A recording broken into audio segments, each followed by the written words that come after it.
looking back, it was quite traumatic, I think. I was 14, and you're right at that stage where things are changing and you really want to fit in with your peers. I didn't know who your peers were, and I was quite intimidated by the whole thing because we lived in a fairly rural part of the world, and things were simple in some ways, but yeah, I found it quite traumatic, and that I didn't know anybody. You felt like you were on your own, and so you sort of clung to your family a lot more than people might have thought you would.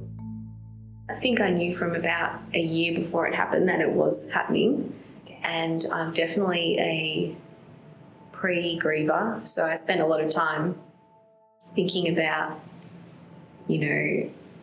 what it would be like, and of course I had no idea, like I couldn't even begin to fathom, but I think it was helpful that I didn't live in denial about the fact that I was no longer going to be in PNG,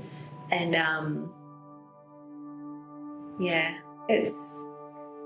we did have warning, but it still felt so surreal right up to the very last minute that we flew off that airstrip.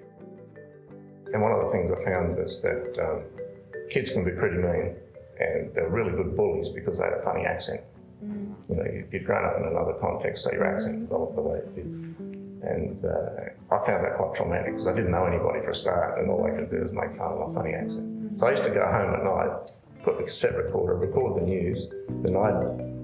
record my voice doing the news, and I'd practice it until I sounded the same as the news announcer to lose my funny accent and get an Australian accent.